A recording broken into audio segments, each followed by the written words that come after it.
தூத்துக்குடி மாவட்டம் திருச்செந்தூரில் காலை முதல் பெய்து வரும் தொடர் மழையின் காரணமாக அங்குள்ள சிவன் கோவிலின் வளாகத்திற்குள் மழைநீர் புகுந்துள்ளது. கூடுதல் தகவல்களுடன் இணைகிறார் எமது செய்தியாளர் ஆனந்தன். வணக்கம். தற்போது தூத்துக்குடியின் மழையில் அளவு எவ்வளவாக இருக்கிறது?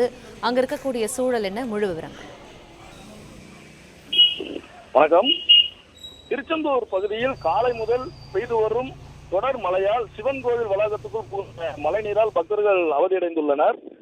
தூத்துக்குடி, திருநெல்வேலி, கன்னியாகுமரி, தென்காசி உள்பட பல்வேறு மாவட்டங்களில் இன்று பலத்த மழை பெய்யும் என்று வானிலை ஆய்வு மையம் தெரிவித்துள்ளது. இதற்கான ஆரஞ்சு எச்சரிக்கை விடப்பட்டுள்ளது. இந்த நிலையில் தூத்துக்குடி மாவட்டம் திருச்செந்தூர் பகுதியில் அதிகாலை முதலே ஆங்காங்கே பலத்த மழை விட்டுவிட்டு பெய்து வருகிறது. காலை 10 மணிக்கு மேல் தொடர்ந்து பெய்து வந்த கனமழையின் காரணமாக திருச்செந்தூர் மற்றும் அதன் சுற்றுவட்டார பகுதியில் உள்ள உடன்குடி, குறும்பூர், காயல்பட்டினம், ஆறுமுகநேரி, ஆத்தூர் உட்பட பல்வேறு பகுதிகளில் பலத்த மழை பெய்து வருகிறது.